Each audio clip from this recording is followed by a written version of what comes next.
Hi, everybody. Welcome back to League of Mayhem. We have returned. It's been a while. We haven't been on for a month.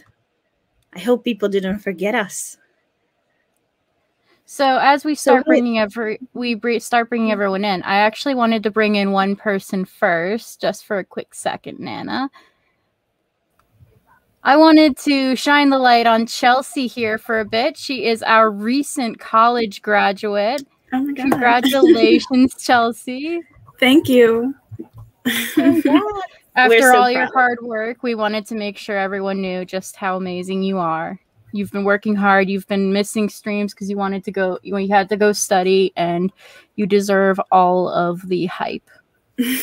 Thank you. Especially because you did it during the pandemic. Like, I could not imagine. And so from the rest of the girl gang, we've got Rachel. Hi. Lorena, who graciously joins us instead of hanging out with her vampire girlfriend. Yeah, my agenda is pretty full right now. And of course, the lovely and amazing Fatma. Hi, guys. And we are joined by Chambers herself, Samantha Win, who is just in Army of the Dead, Snyder. Hey, thanks for having me. Now let's put Sam in the front and center. So how are you doing, ladies? All of you? Doing well. Doing well. Cinemas are back open, so like, yay to that. Like, that's been great to watch movies in cinemas. So. Oh yeah. I've been seeing a lot of people. Army was like their first experience back in the theater, so it's a really cool thing to be a part of that. Yeah, it was my first time back at the cinemas because I haven't been able to go because I'm immunocompromised. So once I got vaccinated and we realized it was okay, I was like, I'm going to see Army in the cinema. I actually drove over an hour away, so I had to go find the cinema close because Cinemark only had them. Yeah. Oh man, that's amazing. Well, thank you for doing that. It's I do feel like it is a theater kind of movie, so getting that kind of experience is very different from at home. Yeah. I do wish we could have seen it. Like in the UK, they opened cinemas. I think it was 3 days after Army premiered in US in the cinemas, but unfortunately, none of our cinemas carried it. So, the limited release. Maybe in the future it'll be one of those movies where it'll be like one of their throwback films to play. 10 years from now, they're like, we're going to do a Zack Snyder-a-thon, and Army. I'm low-key hoping that like they stick with the thing that, like, for example, AMC started doing now when they let you rent the entire theater for like $99. Oh, and you can go with your friends. So if that was an option, even like here in the UK, I would totally be up for it because then you can choose the movie that you want to watch. And like, I'd love to see Army in the cinema. Yeah, that's actually what I did with a lot of the like other cast and stunt team. I just got a couple theaters since it was so affordable now. And, you know, Rich Citrone, Zeus, he came, pretty much the whole stunt team, a lot of the featured zombies in it, the one who gets blown to smithereens in the beginning. It was cool. All of the zombies were in one room at the same time watching. And they were alive. And they were alive and non-threatening. They were just nice people. So I definitely loved Go on. I definitely loved seeing it in the cinema, but there were some details I missed that I didn't see until I watched it again on Netflix with my dad at home. Because like maybe I have to get used to it again, like, you know, seeing everything in the big screen. And also I think I've gotten way too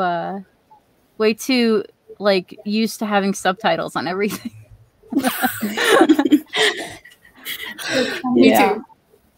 It is actually a great thing that because we share a lot of streaming accounts as like on a family account, Cole and I. I don't like subtitles with my stuff, so I keep turning it off, and she keeps turning it on. And this comes especially into play when we watch shows, because when you watch a movie, the subtitles don't come on halfway through the movie. But when you watch a show and one episode ends and somebody in the meantime switches the subtitles back on, then it starts back on with the subtitles. So we just have this really weird even my dad was getting cross because he lets her use our Netflix account. Yeah. So he was like, fine, just give her own. I was like, okay.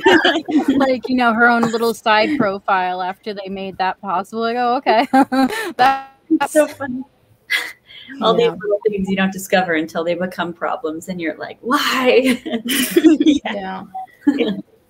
Pretty much. But before we go, like, you know, into Army a bit more, I wanted to talk about something that you did, your little project, which people can watch on VERO, and we linked it in the description in the video. So anybody who wants to, if you haven't seen it, go see it, because I loved it.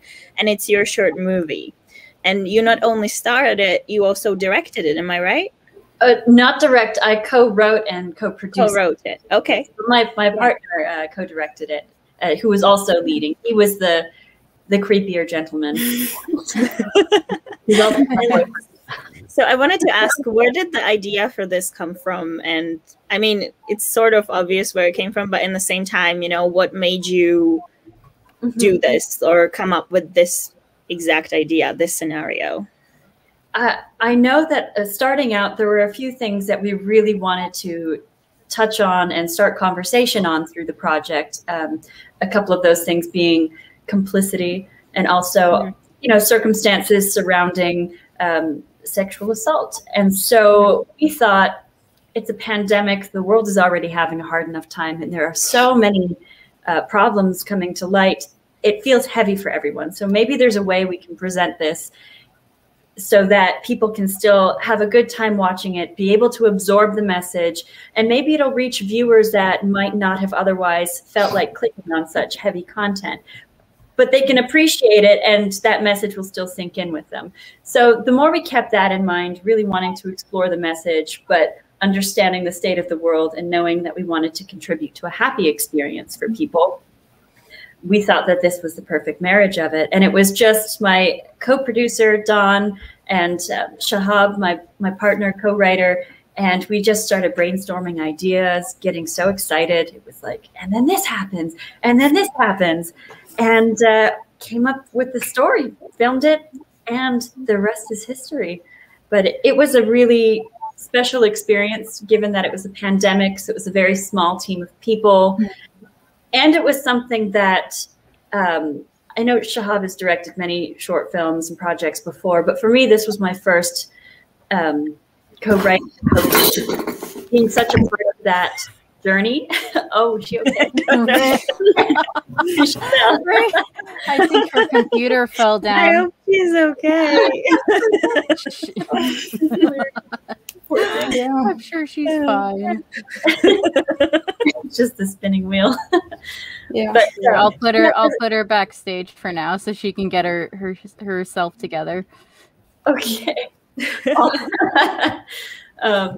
But yeah, it was the first of those kinds of experiences for me. So I was really proud that I think it says something and people seem to be enjoying it for what it is.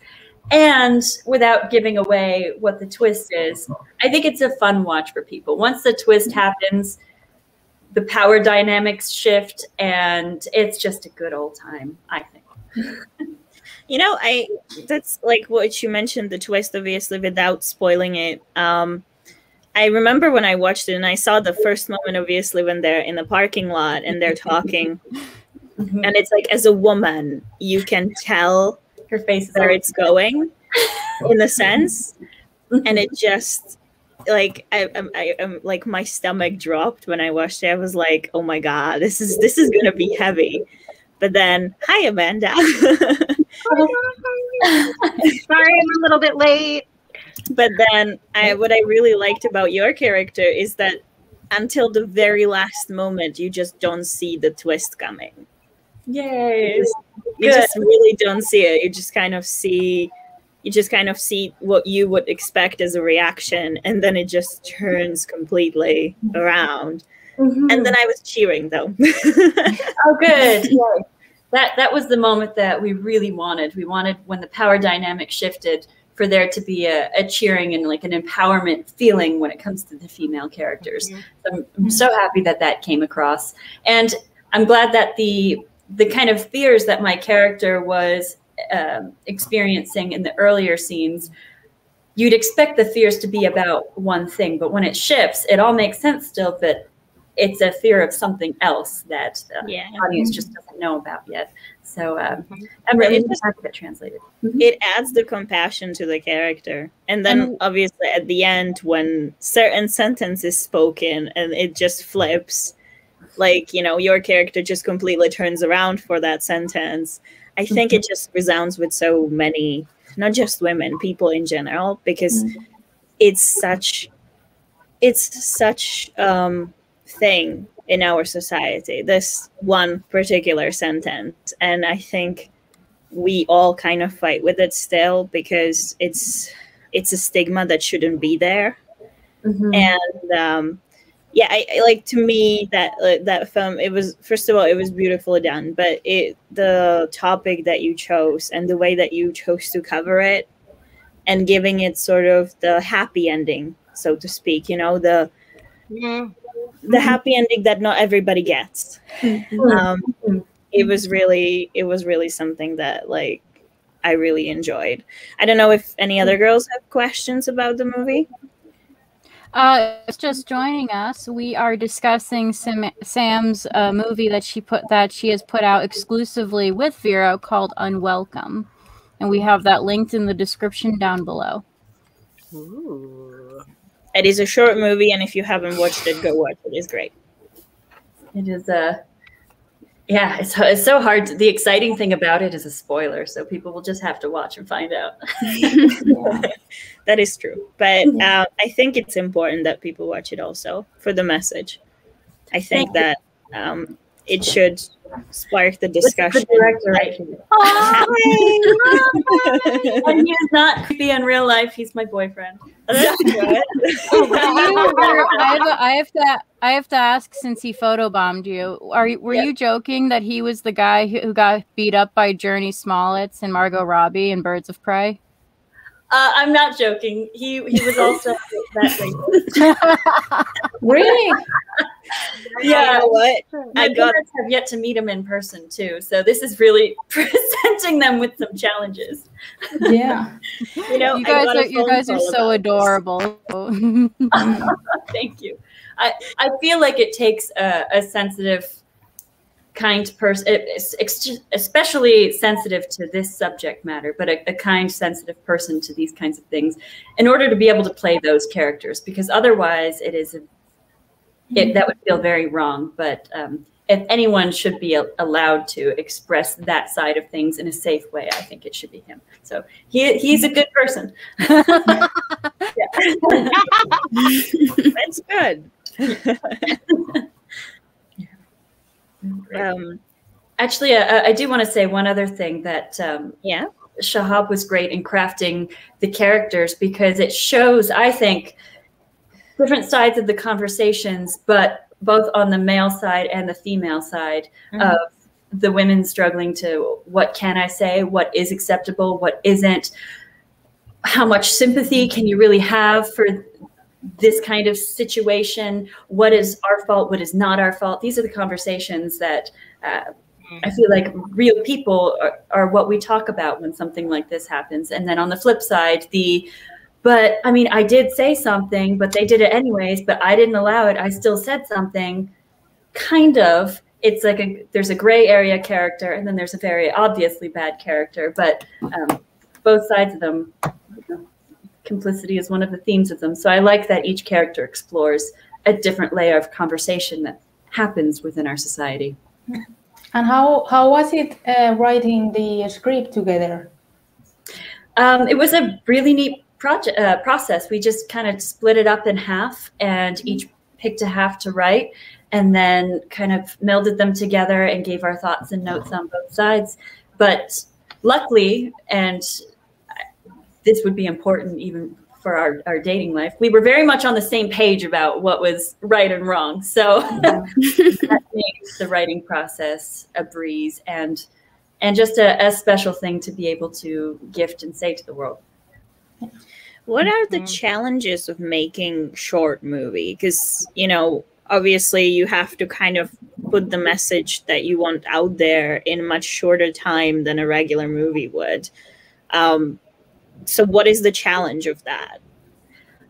I'm not sure what other people would answer that question with, but for me, I get carried away in the story part, and so it is difficult for me to keep it condensed. I think the first project I wrote was supposed to be just a few minutes short, and it was like 27 pages or something, and I'm like, I get so. I've had that experience with essays and papers when I was in high school and college.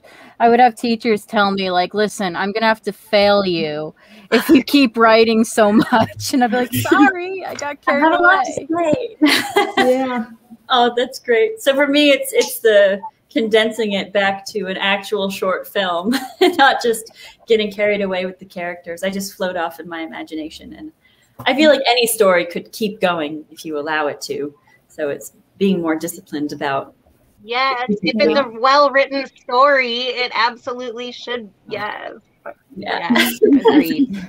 That is absolutely the hardest part, and such a good point, or such a good question to ask Lorena, because I feel like when you're making something that's completely your own original content, it feels almost like a personal offense for someone to tell you that this character isn't necessary, or you don't need this scene, or I don't think that that's really how that would play out. Like, to have someone challenge your work that you're putting on paper, but it makes it better.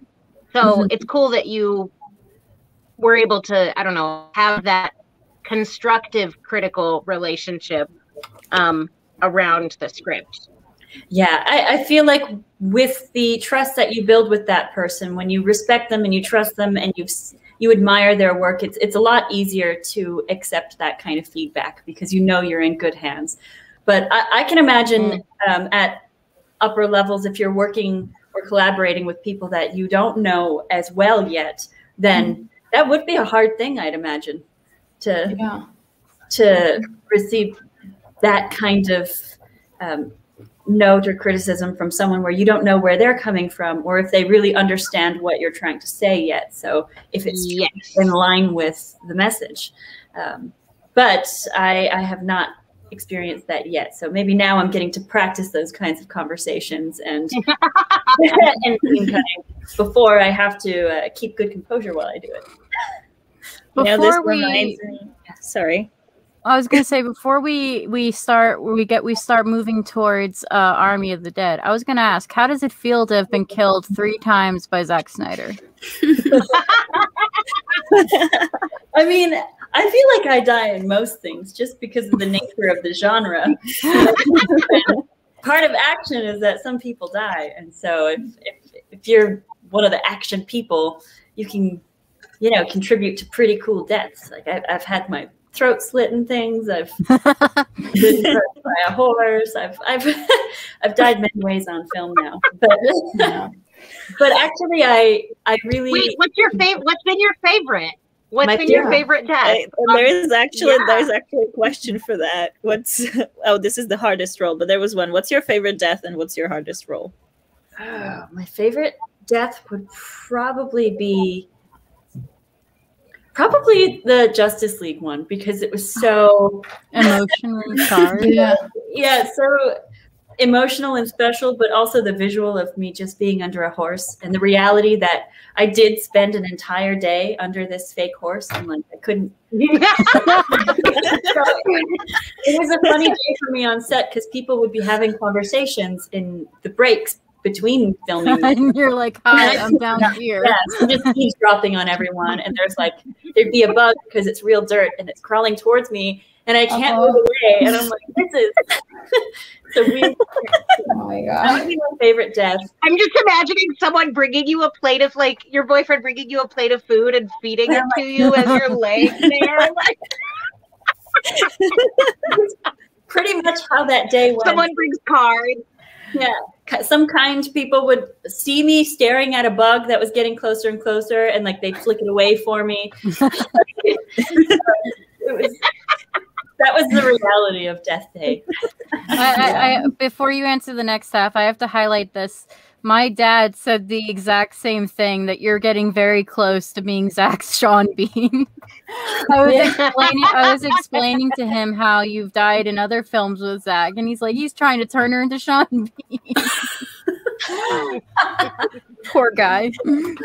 I would consider that an honor. Hey, look at he's a great. He does it so well every time. So if I could do that, yeah.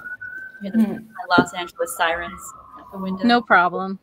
Yeah. It's part of the it's like the climate. It's a microclimate. Siren noises and smog. Totally. My city, one day a week, my city smells like Fruity Pebbles. So not Fruity Pebbles. Captain Crunch. So it's a beautiful light diffuser. So it always rains here, so I don't know if that counts. But looking on the silver lining, the smog diffuses light well. Thank you. Try to look on the bright side. Or, I mean, sorry, you're in the UK. There's no bright side, but there's a. It was all right today, though. Like it wasn't too bad today. Okay. I've worked actually we filmed Justice League in the UK and some parts of Wonder Woman as well. So I did get to experience just a little bit of you go to work when it's dark and then when you're wrapped, it's still dark out, and the kind of vitamin D deficiency that comes along with it. It's okay now because it has got a lot of money from me with the vitamin D that we have to take here. But yeah. I also used to have, like, first 2 years that I lived here, I used to have this luck when I would wake up in the morning and it wasn't raining. It was okay. And it wasn't even like cloudy or anything. Mm-hmm. But I get dressed and I get ready to go to work, which could have been 30, 40 minutes. And I get out of the house and it starts raining. Yeah. But like not like normal rain, but like the kind of rain that you can't walk through without being completely soaked, regardless if you have a raincoat or an umbrella or both. And also if you take umbrella here in Cardiff, you're gonna fly away like Mary Poppins. So there's that. So yeah. Yeah, growing up in Canada I feel like every location has its things with weather, but one time growing up, my cousin forgot her key to her house, and so we couldn't get into her house after school. We were stranded outside, and neighbors were far. That wasn't an option, and there was a blizzard outside. So my brothers and my cousin and I had to build a snow fort to block out the wind and the blizzard, and we all cuddled together in the snow fort for body heat because it was going to be hours until parents came. So yeah, there were a couple times I needed to huddle. Honestly, you saved your own lives. You MacGyvered yourselves into survival. Well done. Well done. And that was her first role as a stunt. And it's something my brothers and I have never spoken about. The one time we all spooned for body heat. We're like, I don't know. It was funny. Yeah. That's I can imagine it. Yep. So to go to the question here, what was the hardest role that you've ever portrayed, according to you? What was the hardest for you? I guess hard in which way? Maybe probably Snow Steam Iron, because it was the first lead role I've gotten to do with Zach, and B, it was a very emotional role, and C, because it was filmed on an iPhone and we did the whole thing in just a weekend, it was very fast paced. So it was a challenge for me on the acting side of things, constantly being prepared for emotional scenes that could be shot by him just lifting it up, going, okay, ready to go. When usually there's like 10, 15 minutes of the lighting being set up and everybody settling. Usually there's more preparation time, but with Snow, Steam, Iron, it's just on a phone. Zach used natural light. And so it was very quick turnaround times between shots. So that was a challenge for me. One that I grew the most out of anything I'd worked on because of it though. So yeah, that was tricky. And the one thing I didn't think about was because it was crying on and off for 2 days, I had the biggest headache just from congestion and like general feeling of something that I hadn't really thought of. And then I thought, man, some of the actresses that work in horror movies that are like crying for most of the movie, I'm like, wow, that's a big headache. It's just something to think about. But yeah, I would say that's the most challenging. Everything is very fast paced, and I had a small level of insecurity with it being my first lead. And there were so many people there that I respect and look up to. So I really wanted to make everyone proud. But in the end, I grew the most out of it, and it's my most beloved of the projects now. Yeah. Well, you did a great job. I think we can all agree. Yeah. I believe the word is badass, I think is the technical term. Exactly. I like even the vulnerable characters I've gotten to do have a badass element to them. So I feel honored to get to play them. So that actually, okay, segue. I have a question. Have you been able to see the gunpowder milkshake? I was like, milk powder. That's not right. Oh, the trailer, gunpowder milkshake trailer. No, I have not heard of this yet either. What is that? It's all female. Can we pull it up and show her? No, we can't. We'll instantly. It is YouTube will hit us. It's we've Cam gotten will get pulled down. I know. Dang it. We've gotten hit the last few times we've watched trailers. That's fine. No problem. Oh, yeah. It is an ensemble cast of badass female actresses that are like not 22. And most of these women aren't necessarily like typical action role women, although some of them have like kind of dabbled in that before. But they're it's badass. It has like a Birds of Prey lady team up with like big shiny guns and secret criminal past mystique thing going on. And I saw it, and I immediately, knowing we were going to talk to you today, I was like, I wonder if she could like cast her own lady badass ensemble. Who would you want to work with? Like people that you know that you've worked with that are like people that you respect, someone that you're like, they're on my bucket list to work with this person. Who would be on that cast? Oh gosh, there are so many. I feel like coming from a stunt background, I've just got to meet some of the most badass women on the planet. And right? It'd be so hard to narrow it down to an appropriate sized ensemble and not just like 50 women. A Broadway musical cast on the chorus line. Because that's what it would really be. That's how many like amazing women there are out there that, most people just don't know about or haven't seen yet, but they're either behind the action or they're not even pursuing film, but they're just so amazingly talented and quietly living their lives. There's just so many amazing people out there. To work with my mentor in stunts, Ming Chu, she was the first, she stunt doubled Maggie Q on this first project I did called King of Fighters. And I was the kind of acrobatic double for Maggie Q. So Ming taught me the ropes, how to put on pads, how to put on my harness. She's so talented. She's like this badass mom, tough personality, tells it like it is, but is filled with so much love. And she was behind the action, all the way back from like Lucy Liu and Charlie's Angels. She done stunt doubled Lucy. Wow. She's just done so many iconic characters, and no one knows about her. But if you look at her resume, it's so impressive. She stunt doubles Ming-Na Wen on Mandalorian in those projects now.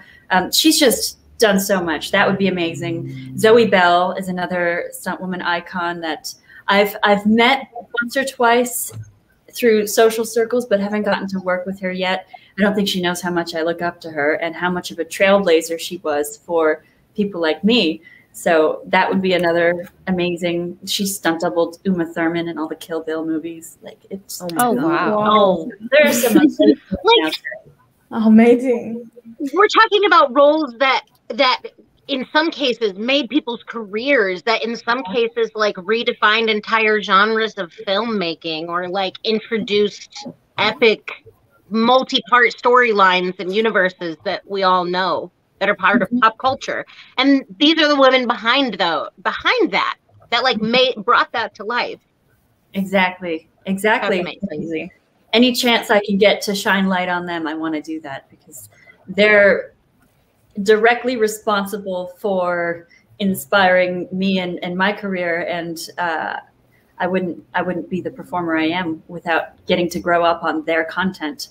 So that's amazing. And then Michelle Rodriguez, she just looks like she'd be so badass and fun to work with, and I admire her so much. I haven't worked with her. I don't know her by any means. I just know her work, but that's enough for me. I just posted an old school Michelle Rodriguez gif from many days ago. The like one, you know, she's iconic. I love it. And then maybe I agree with Jeanette Goldstein now as well from Aliens, just because I'd want to be able to thank her for being one of the first badass women in an iconic film who her character inspired my character, and it would be amazing to shake her hand. Yeah. Wait a minute. Hold on. You say Aliens as in like Vasquez from Aliens. Okay, thank you. Yes. Sorry, the wheels were turning, but it wasn't running fast enough. The wheels were turning, but the hamster had fallen asleep. Oh, yeah.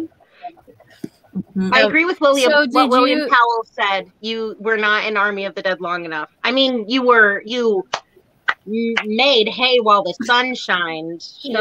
But so Chambers' epic death scene, that was all you? That wasn't with a stunt double?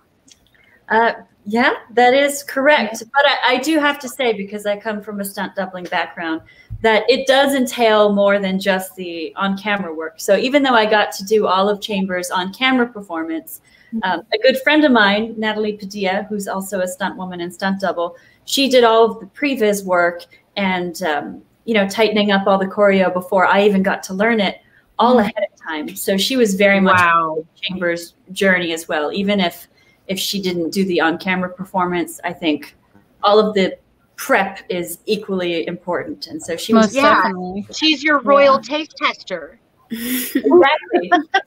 She's the one who made it possible for us only have to go through the window one time, and for us to be able to shoot so much that we did in one day. It's because they all got to practice with her. How many times did she get thrown through the window? None. I got to go through the window. I'm sure she rehearsed it with the guys though. But you only got thrown through that window once? I only got thrown through the window once. So we hit our marks and we got to move on. That's amazing. And after you got thrown through that window, no one gave you a chair to sit down in. Wasn't allowed. You just had to go back to laying. They brought your horse back from Justice League, and they're like, "Here, you can lay under this." That would be hilarious if in Army of the Dead, as I'm going out, like a zombie horse falls on me, and oh my god, that would have been so funny. You're gonna get a call from Zach, and he's gonna be like, "See you in Pasadena on Saturday." Reshoot a scene for the director's cut, and you die under a zombie horse. I hope so. That would be so fun. Yeah. I mean, I'm angry with that scene because you were literally alone fighting the zombies, and the group was like, "You gotta go." I mean, wow. Ooh. Chambers, what a queen. Oh, thank you. So I have some questions here in the chat. There's one. Sam, will your character appear in the prequels? Is that something you know and something you can tell? I think most of the cast is already on IMDb now, so I think it's okay to say. But I do not appear in the prequel or animated series. That's following different character storylines. So Chambers just isn't in that world yet. But I actually need to make a campaign to get a solo movie for Chambers. Just yes, we will organize this. I'm not even kidding. Yeah. I love a woman who turns around and looks at a man and says, "Don't fuck with me, you're a snake." That is my kind of woman. So whatever I need to do to see that woman become that woman and be on that bus, I'm down for it. Thank you. I would be too. Chambers, I aspire to be more like Chambers in my everyday life. So if I got to play more in her shoes and absorb more of her personality for myself, I would be lucky. Mm-hmm. How did it feel the other day when you saw that absolutely amazing Chambers cosplayer? Oh my God. I thought it was me for a second, and I was like, I don't remember thinking that. And then I don't recognize that room. Exactly. I'm like, where would that have been? I really, but it was amazing. I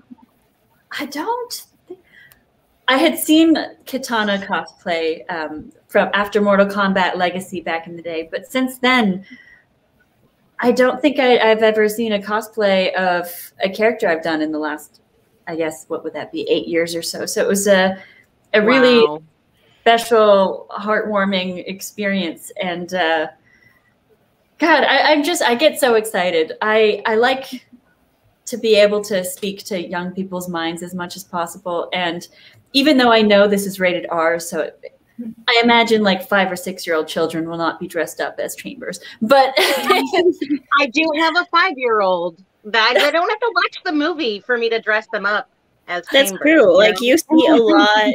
I don't know how familiar you're with the convention scene, but you do see a lot like people who go at Comic-Cons and they have kids, and sometimes if they do like a family cosplay, the kids would have cosplay of something that they obviously wouldn't be able to watch, but it just looks so good because they just go as a team, as a family, and it looks really cool. So I want my kids to recreate the Chambers selfie moment.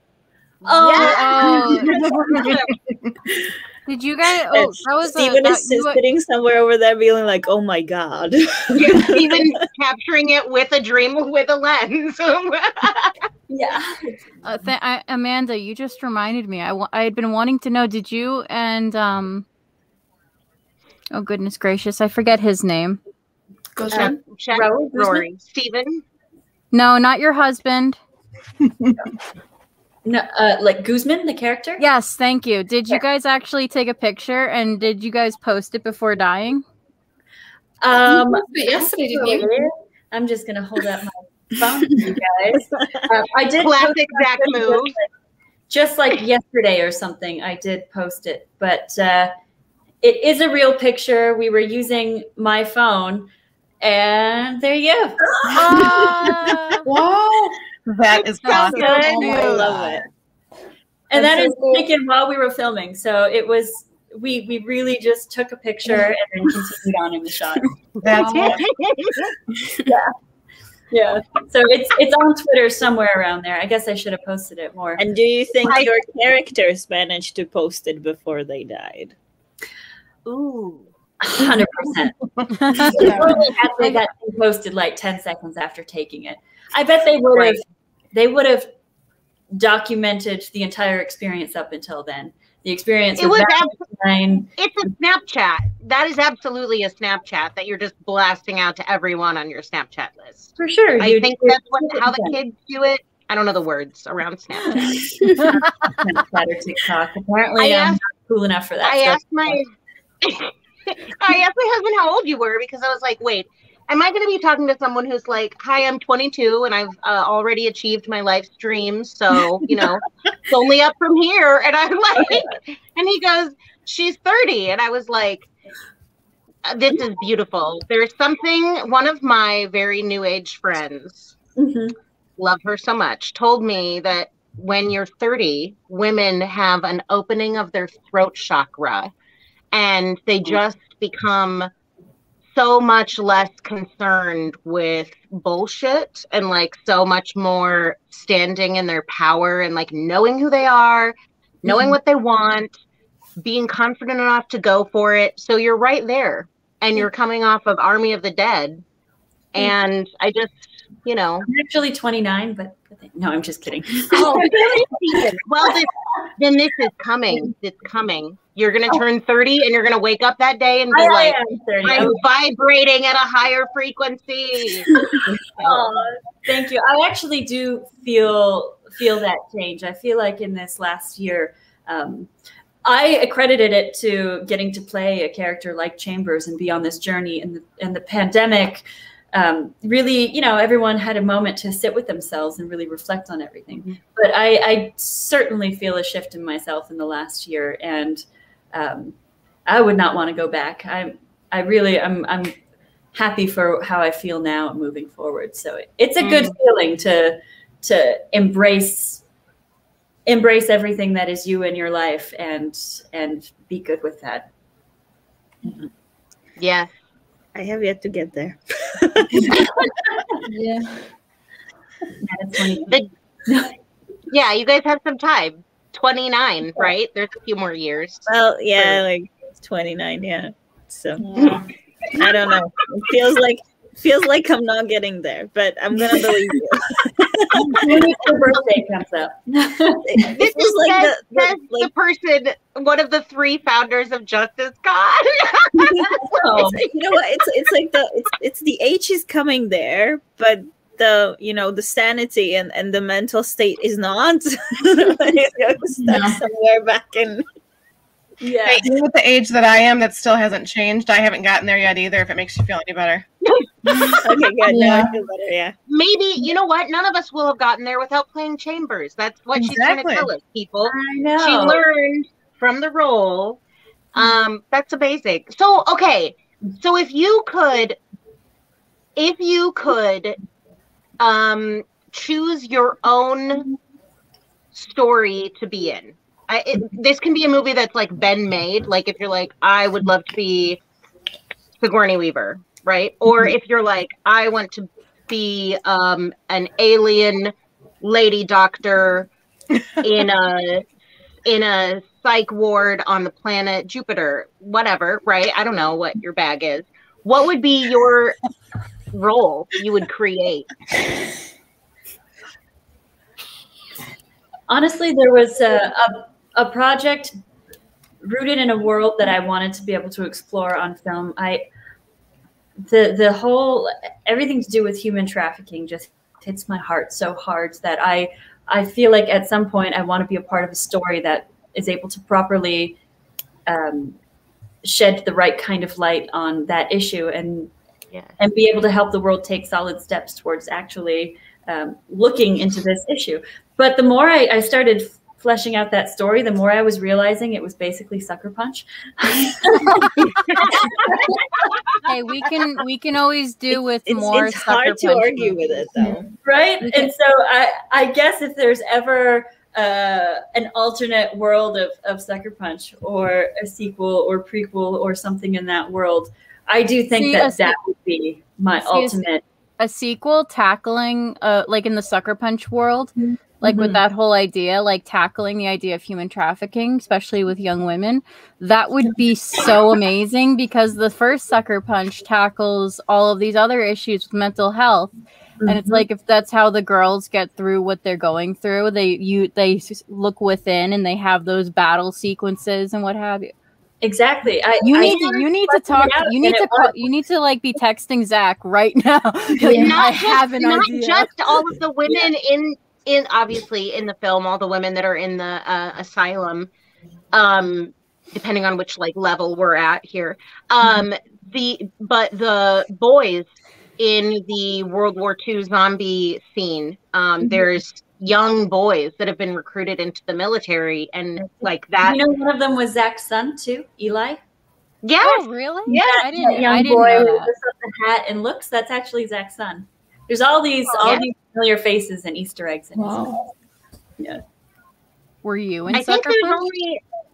only a lot of his work, like I would say MVS, BVS, and before. I think there's at least like one cameo from one child, and then Deb's in BVS. BVS. Deb West. Yep. Deb the Mourner. Yeah, and Willow, his daughter, did makeup on the film as well. It really is I watched 2 of her YouTube videos and I was like, I'm taking that makeup technique and stealing it forever. So smart. So 100%. smart. She did my makeup for a shoot recently, and she's just the best. She's the best at what they do. I really feel like I've gotten to see a couple of the Snyder kids working in their craft now on set or on Snow Steam Iron, or Eli in the camera department on Army of the Dead, Willow. And they're all such hard workers that it makes me so happy, because they're amazing at what they do, but you see them put in all of the work. It's just whether they were a part of the family they're a part of or not, I am so in admiration of how far they come and the efforts that they put in. So that's I know amazing. that family is doing a lot right, and it just it makes my heart. Also, shout out, obviously, like and subscribe here. Thanks everyone, but also Willow's channel on YouTube. You can just search Willow Snyder, and I believe that's like her YouTube channel's under her name. So like and subscribe her stuff as well. Aaron has a really great question here. Which is, what's the most important thing for you in your work being a role model to young women? Oh, that one is an easy one for me, because I feel like being able to show and represent it's not a new breed of women, but it's just one that society hasn't really shed a light on before, about being able to have an emotional life without it needing to be anything romantic. You can be strong and capable and independent, but you can still be feminine and enjoy makeup and jewelry at the same time. There are all of these conventions that we have that are now starting to be broken. And so being a role model for young women, I feel like I've had the fortune of getting to play strong characters and women who do represent the things that I've just mentioned. And so that's actually becoming a norm for young women to see. If they can see more characters like the ones I've gotten to play, that is more possible in their minds now. When you see something, you're like, oh, that exists in the world. I can be that. Whereas if you don't see it, it feels unattainable or impossible or unlikely for your life. And so, being a part of the forward movement and being a possibility for young women and different types of women. And I know I've said it in a much more eloquent way right now. I got so excited at the No, you just said being a possibility, and my mind like exploded with the poetry of that, being a possibility for other people. I know Fatma, it's like 8 a.m. where Fatma is, but here's the thing. I immediately, when you talk about like mentorship and leadership, that's one of the things that Fatma like invested and studied and like spent her time actively developing during her, you're still young, so during her now. And that's something that I think Fatma brought up with and mentioned in her interview with Deb, which was basically like, I don't remember exactly how you brought it up, Fatma, but you brought up how Deb is like creating opportunities in the industry for women. Can you? Yes. Yeah. So I just appreciate that once you do have a position, or once you do have a way that, you know, you can be in that position where you show the strength and the power of women and girls, and just, you know, having that place where, for example, Deb can hire and can like shine a light more on other people, or like you can play roles that, you know, inspire a lot of people from all walks of life, including men as well, because, you know, just like we get inspired, we as women get inspired by men, women can also inspire men as well. So it's just amazing to see such a great character and such great roles that you play. The Wonder Woman scene, and well, the scene in Themyscira that you did was just so, it was very heartfelt. And then Chambers was such a fantastic role. And when you did die, I was like, no, can we just have a like, we should just at least go up a bit more, like just like 10 more minutes. But even in that period of time that you do have you know, that presence, it's very, very impactful. And it's just really important to have you know, a lot of girls feel that they can be empowering in so many different ways, just like you said. So you can be the strong type of, you know, female, and you can be strong and feminine, or you can be just feminine and don't like to be in those positions and just like to, you know, just do your thing and have that soft vibe or whatever it is. But yeah, I really, really do appreciate your character. So in light of this, what other things would you like to do outside of like the female trafficking role? Is there a genre in the perhaps fantasy, or I don't know, maybe outside of action, fantasy, sci-fi?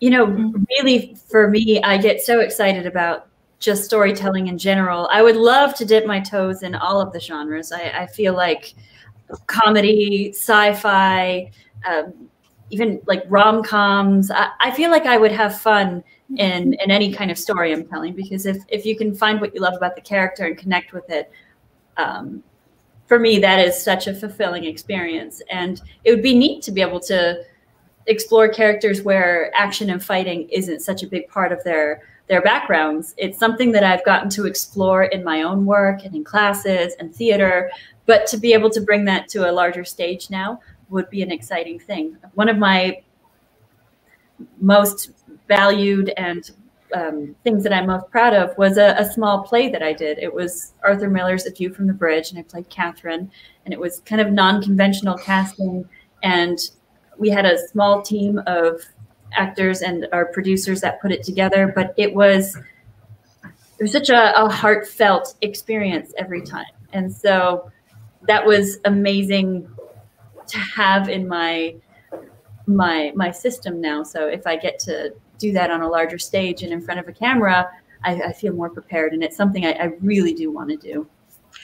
Another great thing about Army of the Dead is how amazingly rich it is with female roles. And you've got Kate, the daughter, and then you've got the amazing Anna as well. And it's just, how did it feel to be so organically part of such a great, diverse and amazing team of women and men from all backgrounds and all cultures, and just like having that there, especially like you're a woman of color too, right? So like, how did it feel? It was just so organic. Everything in that movie melded, so it was just amazing. So how was it like, and how do you feel the future of movie making should be like?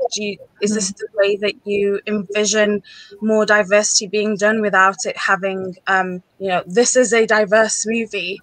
Because that's how it felt when I was watching Army of the Dead. It was just so natural. Yeah, and I'm so glad it felt like that too. It was not lost on us, the special moment that we were living, because we really felt like, because we had different backgrounds in all regards, different nationalities, different ethnicities, different life histories. We felt united in the fact that we were all so different from each other. And so that created a really deep, special bond that I think none of us were really expecting. I think on any set, in some way, each of us have kind of felt like an outsider, whether it be because of being a minority in one sense, or having a different kind of background, or having an accent or things like that. But everyone had something. So we were all in the same boat and in it together. And it a formed band of misfits. Yeah. That all fit. Yes. And another thing that I think felt important to us, and that also wasn't lost on us, was that this casting for this team would now challenge other filmmakers to, I think, keep up. And if we could create a successful project with what we did, and I don't know, it seems to be doing well, and I'm hoping that it seems to be doing well. It's like number one in like 99,000 countries. Have you seen? Actually, one of our friends posted it. There was a stats from like Netflix all over the world. Yeah, and Army was first in a vast majority of the countries, like the most movie of How the does week. that? Have you mentally processed that? You're number one on Netflix, like for. You're number one on Netflix. How does that feel? Yeah, I guess. No, it's still blowing my mind. I still get the giddy smile, and I'm like, oh. It is mind blowing and exciting for the reasons that Fatma said, because we were a global, extremely diverse cast in many senses, and we were still able to connect with people all over the world. And so the certain excuses aren't valid anymore. Though I do feel like casting in the film industry has already been moving in that direction and taken such solid steps. This is just another one toward that goal, and it makes me feel proud to be a part of it. Another thing I really appreciated was that if you look at the personalities of each character and the roles that they play, you could pretty much swap out any actor, any age, any gender for other characters, and the story still works. Exactly. Yeah, you're right. I think that's why that's part of why swapping out Tig for Peters went so smoothly, was that everything there was already reflecting of the character. It was just not very like. It wasn't like that person had to play that character. Yeah. And also specifically the people who did want to the characters in the film who want to impose those kinds of limitations or roles onto the other people are disposable. The dick bags wearing fucking polarized sunglasses. Sorry, Garrett. I'm sure you're really not. I'm sure Garrett's a very nice person. He is so nice. Like we hang out with him and his wife. He is so nice. Poor Garrett. I'm sure he is. I'm mostly, but I think that's interesting though to point out that like that's not a the script is not written to like this is what a woman does and this is what a man does and this is what someone of color would do in this, and then the person within the character within the story who's trying to like superimpose that shows as the asshole that they are. Or trying to do that. Shows them as an asshole regardless of gender or nationality or what have you. Like, because everyone else is just like, does it matter? Why are you? Yes, Coyote is a woman. Yeah, named Coyote.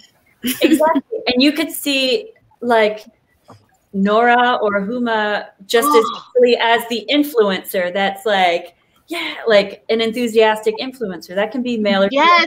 Coyote can be male or female. Nothing was written as a stereotype of a certain gender. Well, can I just say, speaking of, obviously nothing was written as a stereotype, but there was one thing that I really appreciated, and that was the fact that there's just the character that Zach just decided to put in this literally asshole of a man. And first thing he literally has him there for the sole purpose of feeding him to a zombie because he's a rapist. And I was like, yes. That was satisfying. I just like, to me, like, that was like, it was just like, you know, it was just like, this is just so perfect. So perfect. It was like, so satisfying. Cathartic. I believe the word Vanderho used was yeah. But it cut out right when you said the words only. Yes, we didn't hear you. We didn't say you. Oh, Vanderho said, I believe the word he used was, that would be cathartic. It was cathartic to see women trade over a rapist to according to Zach, the elite species in turn for passage. So I love the part where he's like, I have a mother, and she's like, yeah, everyone's got a mother, asshole. Yeah, she said asshole. I know. I will always and forever. Anytime I'm like, I don't know if anyone else has this, but do you ever have little things that you say when you're like, okay, we're gonna go get ready to get in the car? Does everybody have their wallet or something? And then you're like, all right, roll out, right? That's like your thing. Mine will forever be allez, let's go. Allez, let's go. I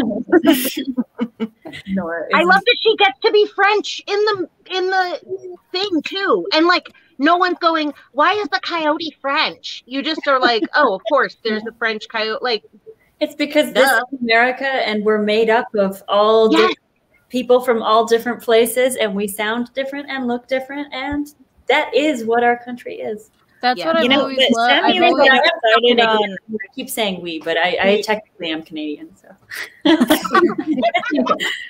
You're North American. The thing with the cast being so diverse, and not just in the sense of like, you know, not just cultures, but also nationalities. And I think it contributes to the fact that the movie is so successful all around the world, because you get to, like, for me, I am from non-English speaking country, and to get to see, you know, actors who are, I'm so done with you, Amanda.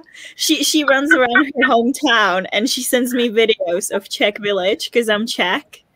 Yes. And the city I live in is like founded by Czech people. So I'm like, look, here's our little Czech bakery. They've been here for 150 years. I just get random videos from her. That's cute. 150 years. That's cute. I know, right? Yeah. I took Cole home to my hometown, and I took her to our nearby castle. She goes, how old is this? I'm like, 900 years or so. It's one of those things where I wanted to lay out on the floor and just be like, 900 years. What the fuck? But the point, somebody who lives in the 900-year-old castle can see this movie and get excited about seeing someone that they relate to. Is I think what you were getting at. Well, yeah, but probably not 900-year-old castle. I don't think anybody lives in that anymore. But you know, I would like to volunteer as tribute. Coldwood, yes. But no, I just love how like the little things Zach did, like having a German kid in the middle of frickin' Nevada or wherever he was, like just who speaks German and English together, like German English. I don't know, and just like this random socially awkward German kid in the middle. Go on a timeout again, guys. I swear. Oh. Yeah, somebody does need to put Joey into timeout. But make her their French. Jesus H. Christ, Joey. But like, I just love like how everyone's like everyone was so different, and it was like, of course, there's a random German kid in bumfuck nowhere, Nevada, or there's this badass French chick who's in a quarantine camp with the refugees. Like, of course, yeah. But that's what I've always loved with Zach's work is he puts in effort to make like his casts diverse, and then shocker of all shockers, he doesn't brag about it. Yeah, yeah. I feel like natural. Around, it's all the cast where our minds are blown, and we're needing to spread it out because it's just a given, it seems, for him and Debbie, and so it's not something that they don't have to, because it's just a part of them. It probably just feels normal for them, and just for the rest of us, it's refreshing and new, and we need to talk about it and bring it up. But it is a really valuable thing. I also really like that Dieter was what in other films might have been the damsel in distress. But it's Dieter. It's a fit-looking German kid that's super smart. There are contradictions in each character. He is kind of the one that needs protection, and he's he was the one who was like squealing like a little girl and everything. But then he's brilliant, and he's the one that everyone really needs. So his character is still respected. And then Vandero, he's the saw, and he's so strong, but he's the philosopher, and he's the one that has a deeper understanding. Yeah, and so he works with old ladies. Yeah, just want to say, Rachel and I really ship Vandero and Dieter. Oh my god, we ship them so hard. You're a Dieter shipper? Yeah, I don't have a flag, but if I did, I'd be waving it right now, like that plastic flag. 100% make it happen. So Christmas special, anything. Something for charity, you know, like we'll do this little thing for charity. Yeah, 100%. You guys take everything, take my soul. I'll give it to you. Like, oh my god, I've been on and the fact, like you were just saying, Sam, Vandero is this buff badass, and he gets saved by the damsel in distress. Like yes. And Rachel, can I say? With Van Dieter, what I think you need to do is you need to get a graphic artist to combine the Omega tat with the safe spinny locky thingy, and that's the Van Dieter ship logo. You can do that. I can't do that. But I'll pay someone to do that. Yeah. I mean, the Omega can be the door. And then we can put that on the flag, and then the next time I'm on this stream, I can just wave my flag. The Omega can be the door. Yes, and then get a tattoo on your forehead, Rachel. And I'm so sorry, Sam. I forgot how it's true. We're horrible. It's called the League of Mayhem. It's called the League. I need to add Samantha something, because I mean, well, everybody knows I'm a huge fan of the zombie genre and all of that. What was it like to be surrounded by, I mean, those were actors, but surrounded by zombies like that? What kind of feeling you got from It makes Lorena horny to think about. That's why she's asking. Yeah, she loves zombies a little too much. No, she's been on a Resident Evil strike for. I mean, you're actually lucky she's here tonight. I mean, I'm saying because I've never gone to horror houses and all that because I get scared. But that other scene where you were leaving behind, left behind, and you were surrounded, and what was your feeling during that scene? So the actor side, it's really amazing to have that environment and such detailed hair, makeup, wardrobe, special effects to really dive into it. So when the cameras were rolling, it was that adrenaline and that fear and everything that you would expect a character to feel.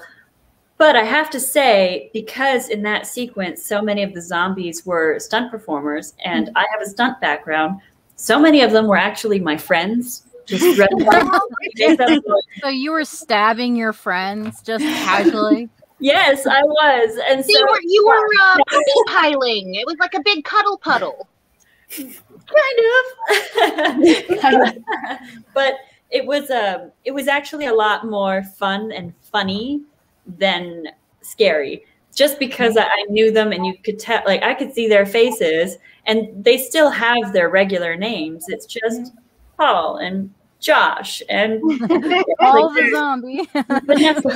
people that you know in real life, and they still talk in their outside of the takes, their normal voices. So it just got to be really funny and just a good experience for all of us getting to play around like that. And the noises that they'd make while we're shooting versus how they speak normally as human beings. Yeah. It was just funny. It was more hard to keep concentrated and not laugh when I have to pop up face to face and I'm like, but it's my friend. Like, it's hard to not laugh. Yeah. Nice. How often does that happen when you're filming, where like something looks really cool or really scary or really intimidating on screen, but actually filming it was like outtakes after outtakes of people cracking up and messing it up and whatever? I do feel like, for myself, I try not to like crack up or laugh in a take because it is still time and money. And so the professional thing is to stay focused. But I'd imagine on a comedy movie, it would happen a lot more just because you can't help it. Wait, this wasn't a comedy? Army of the Dead is not a comedy? Steven. No, not that scene, I would say. That scene is not necessarily comedy. But, yeah, I guess it does happen very frequently. Not for me, not as much on Army, but like I remember on Sucker Punch when Emily Browning was slaying the dragon.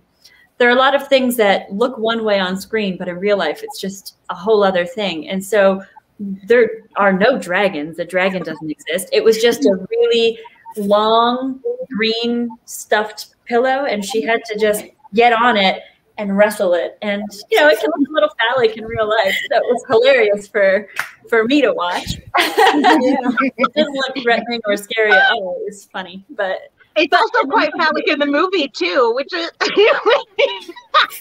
Yeah. So there are so many times when it's something like that. Like, it looks so cool after the visual effects and after the backgrounds are put in, but without visual effects, some things look really funny. I remember in Man of Steel, I have to run up and aim my gun up at Amy Adams, and then a door closes on me, and then we run around and fight later. But the door that closes on me wasn't really a door. It was my friend in a fully green suit smacking my hand every time. So I'm a man in a completely green costume pressed up against the wall, trying to like give me space. Trying to become the wallpaper.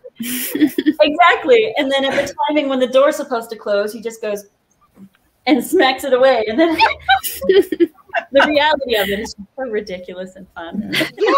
Yes, it's genuinely like kids playing dress up with mommy's clothes in like two big shoes, and it seems like such a, I don't know, it seems like playing, not like work. I'm sure that it is very difficult and demanding, and you spend a lot of time away from your family and away from your home, and it's long days, but like it also feels like play. I do think so. I've dedicated my life to it, and it's been the best decision. It's fun, and if it's such a big part of our lives, we want to enjoy it, and so I enjoy it thoroughly. I think that's a win. Samantha, I actually have a question for you. I know that you've had that background with, jiu-jitsu and judo and, all these different martial arts that you've trained in. But how would you say it was training for the stunts, like for the movies that you've been in, versus being like training for the Olympics? I know it's the same kind of martial arts, but was there any bigger stress? Was there anything different? What would you say would even be comparable when it comes to the Olympics versus the movies, even though they're both kind of stunt-ish?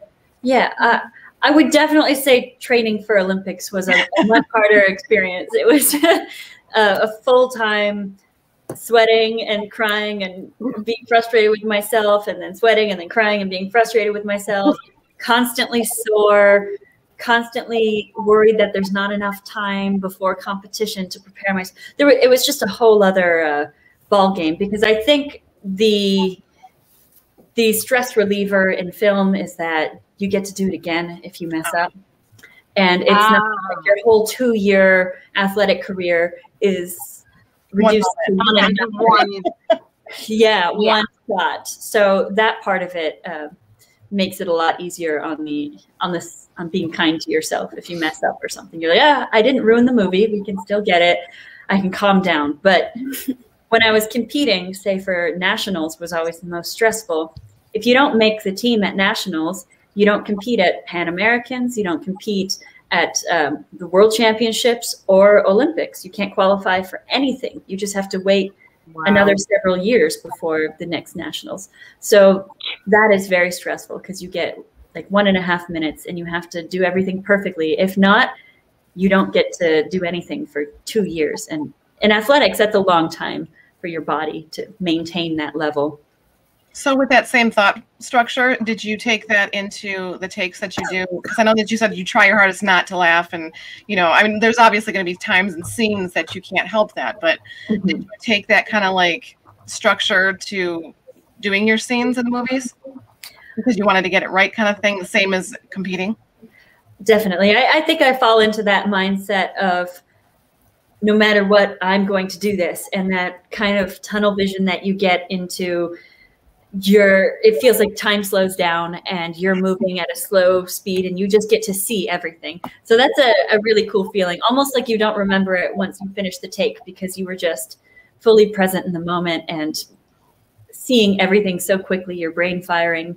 So that part of it was a familiar feeling and I enjoy it so much. And I'm grateful that I do have a performance martial art background, because it was very similar in that I was memorizing choreography and then I do the emotional preparation on top of the choreography, which when I was competing was actually the same thing. Your performance of it and what you're feeling while you're performing does count towards your scores. So it's a familiar place for me. And when I get to do a long fight scene in one take with a lot of choreography, I feel like I'm in my element again. I do get excited.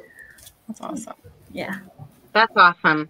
You know, such a good thing to bring up, Tiff. Something that really stuck with me in Army was seeing, is it Athena? Mm-hmm. This is Slate. Okay, yeah, Athena. There was one scene where she like exits from like, I don't know, picking up one of their bargains, one of their deals or something. She exits the scene and she like goes off stage like a dancer would. Like I noticed like, that too. Like the run way off stage. like, Yes. I can't do like there's no room for me to do that, but her arms are like trailing behind her and her shoulders are leading and it's very dancerly. And I was like, that's so genius because of course she's the character is a former showgirl. So like, there would she's just running away. Yes. Mm-hmm. Yes. I know she's just running what you're talking about. Yeah.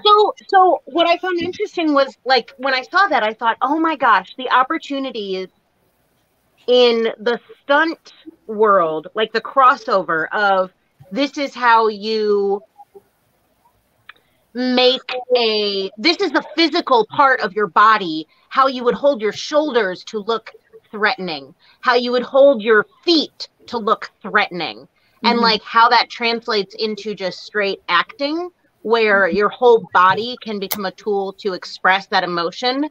Do you feel like, other than sweat, there's a big difference in like how you would use your body when doing just stunts versus being face on camera? I mean, depending on the physicality of the scene, it will definitely be different, but my awareness of it, I don't think is any different. And I think that is a true gift of having a stunt background, is you have to be so aware of your body and what it's doing at every time. It's proximity to other people when you're throwing punches or the camera, or, you know, it's so much physical acting that I can't really turn it off, even if I wanted to.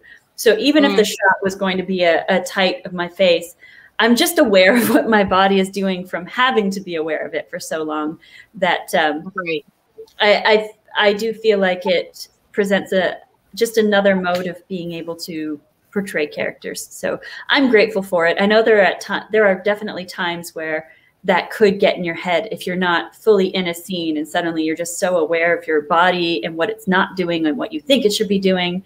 But for the most part, I think it's a gift. It's our I think that would happen.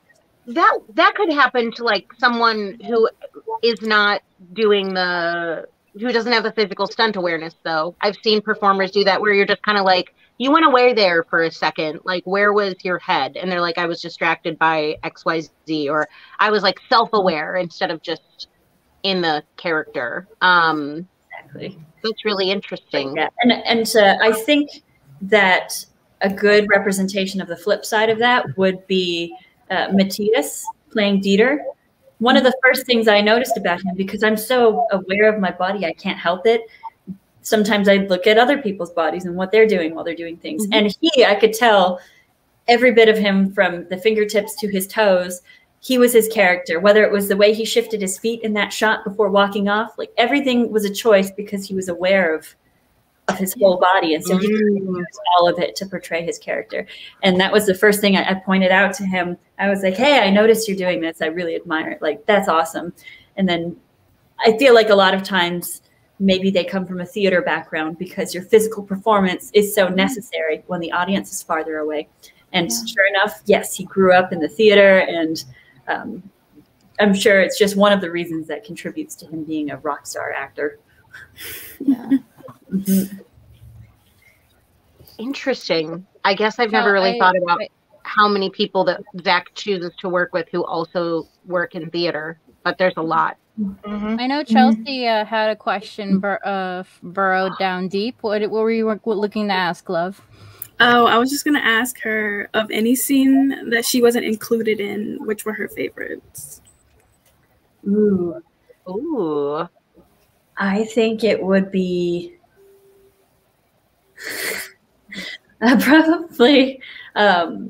probably Garrett or Martin's death scene. Spoiler alert! I should say that. It's okay. Everyone knows this is a spoiler discussion. Spoiler talk. I do. That would have been so fun to be a part of that death scene somehow. Whether it was like a piece of me that hearing in the background, like just like a zombie. You. He got really wrecked by it. That tiger took him and destroyed him. Right, and his He face. deserved it. That face. Somehow, my bandana made it onto the tiger, or if like a hand or a finger like got blown so far out that it was outside at that time, and he like slipped on it, and that's why he got eaten by the tiger.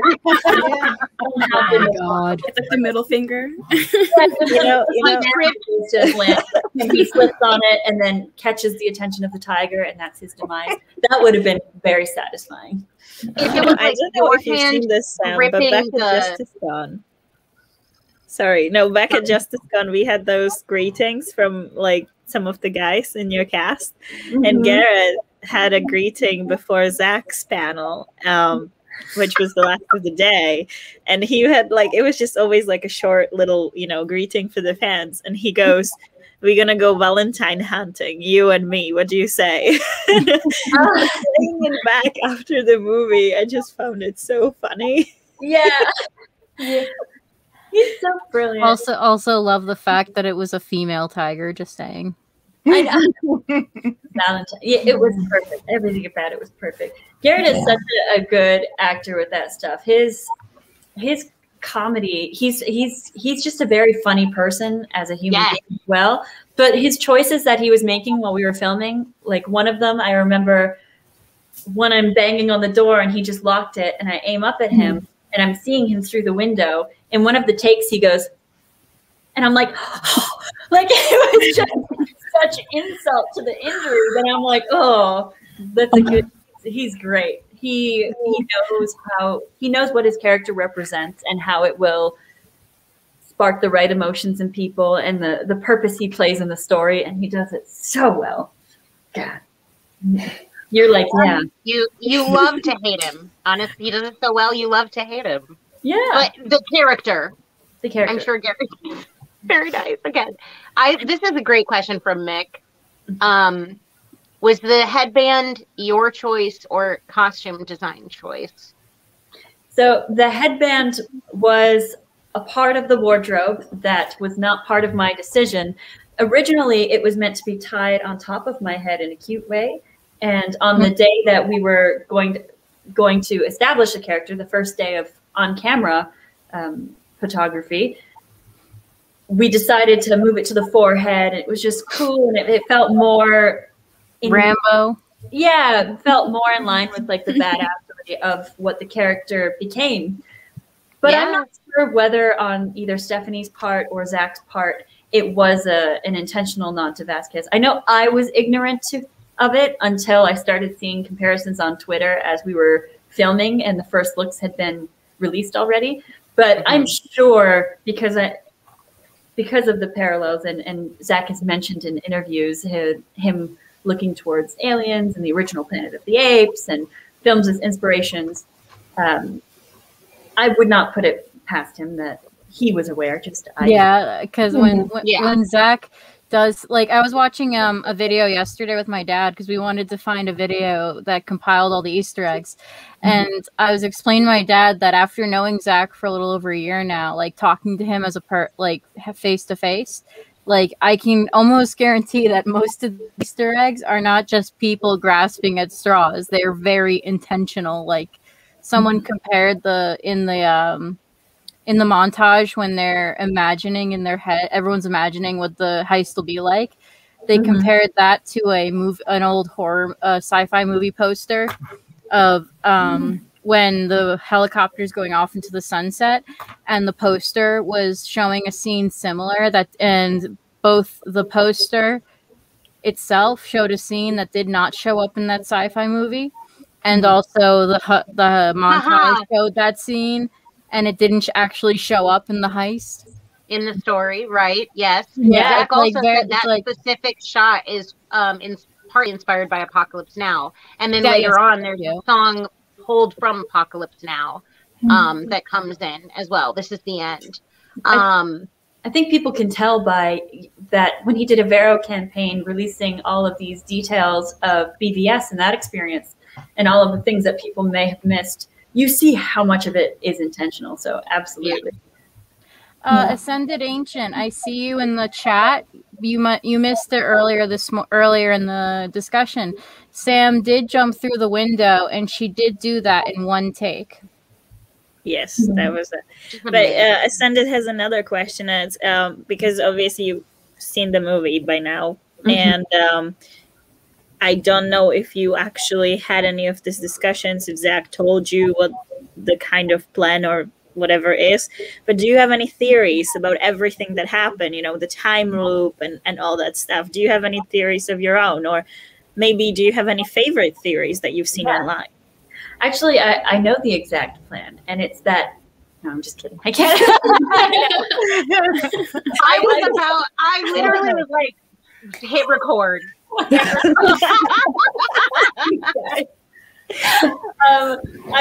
I don't know. I feel like between the writers and Zach, they probably keep those higher, more bigger scope plans tight-lipped because, we have slips of the tongue all the time. And so I would not trust myself with that kind of information.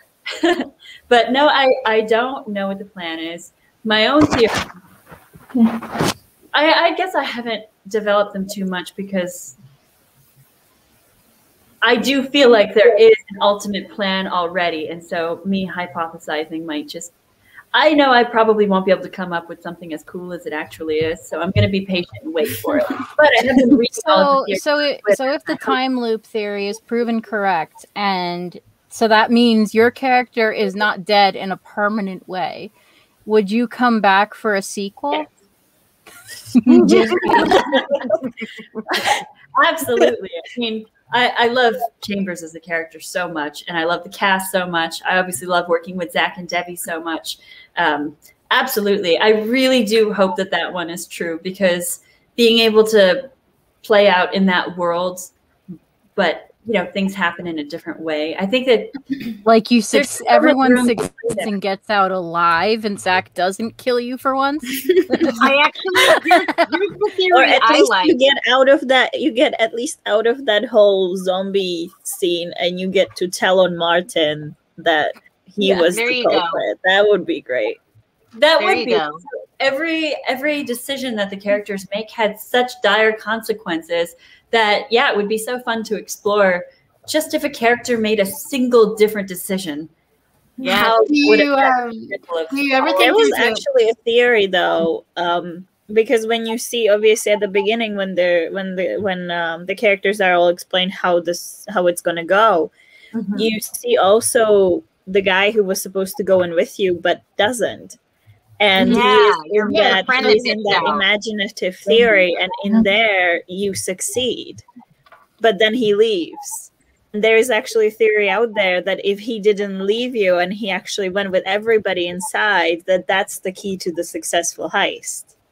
Oh my God, I love that one. And Rachel, that's what I was going to say, that I'd seen that theory as well, and I was like, do you think, or like if there was a previous loop where you left and Damon stayed? Well, I wasn't in that movie, so I don't care about that one.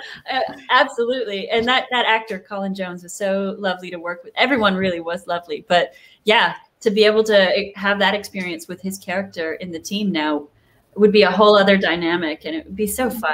Like the sky is the limit for I feel the. So people who have, of course, by now, as fans of Zach's work, we are all accustomed to picking apart his movies from the second. We pick apart a still image, like anything. So it was not surprising when people immediately recognized the bodies leading to the vault as members of the team. And Chambers doesn't make it to the vault, but is her body somewhere else in the casino, or you don't know? That wasn't like something that was put there. You know what? I don't know, because even when they were filming the vault sequence, it was something when we were doing walkthroughs, or I don't remember why we were there, but I remember talking with Anna and we're like, are those your costumes? I don't know. So you guys didn't actually know?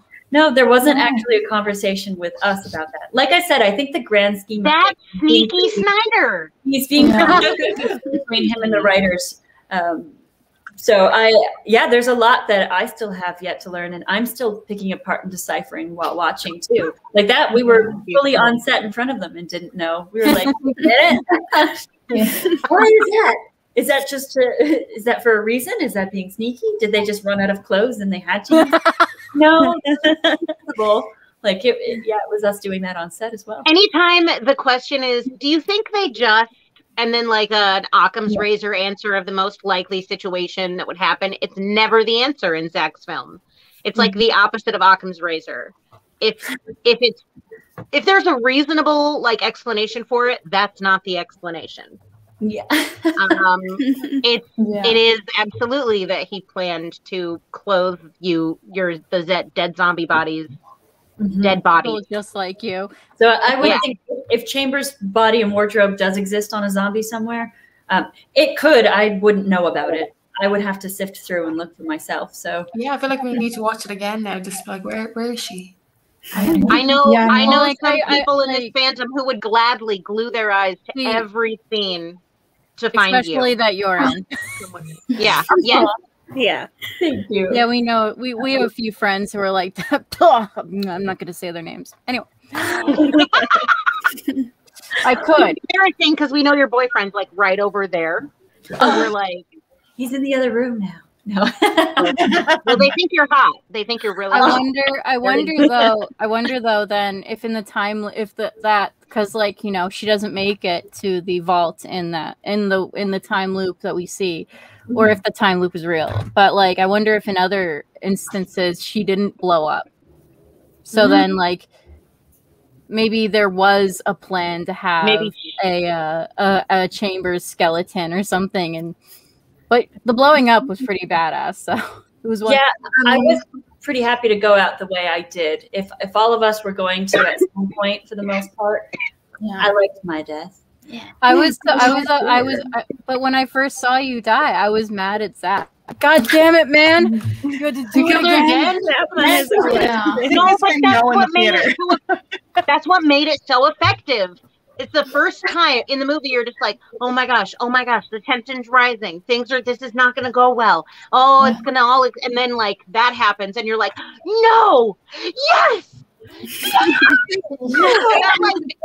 30 seconds of emotional roller coaster is immediately you're invested. Yeah, there was a glimmer of hope when you got out from the glass, and like, yes, okay, she's made it, and then the I was like, at you, and then that's where it, like, you know, really hit that you were actually going to die. I just wanted to thank you so much.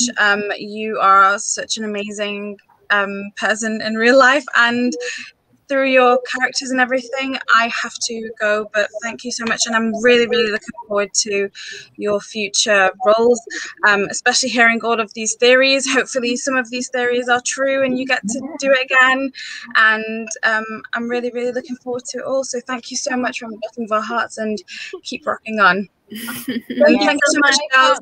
It was such great. Love you. Good night, nice to meet you. See you again. Nice to meet you too.